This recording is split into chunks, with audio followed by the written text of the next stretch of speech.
বন্ধু শীত তো পড়ছে বন্ধু, বিয়ে শাদী তো করা লাগে, তুই বিয়ে শাদী কর, এটা দাওয়াত খায়। বন্ধু বিয়ে শাদী তো করতে করছিস, তা বিয়ে শাদী করে তোর ভাবিরই খাওয়া হয় নাকি? আমি তো এখনো ইনকাম করি নাই। বন্ধু আমি থাকতে তোর কিসের কষ্ট করবি? বন্ধু তোরা তো বিয়ে করার আগে এরকম কোষ, কিন্তু বিয়ে করার পরে তোরা আর কেউ চাইস নি শেষ পর্যন্ত। বন্ধু তুই বিয়েটা কর, তারপর থাক আমি খাই কিনা তোর পাশে। বন্ধু বিয়ে তো এত্তি করছিস, তাই আমাদের সরকারি চাকরি আর ওই মাথায় টাক না হলি ওই মায়ের বাবা মাইয়ে দে না। বন্ধু তাহলে তুই 2 টাকার বেলেট দিয়ে তাহলে টাক খাইলেই ফেলা। ধাট বল, বিয়েই আরবো না এই শীতি, দরকার হলে 10টা কম্বল ভরবো, তুই বিয়েই আরবো না, তুই বিয়ে আর থাক তুই।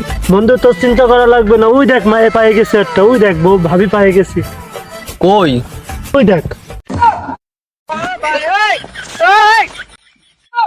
সম্পর্ক বদলে গেল একটি পলকে, কে আপন কে যে পর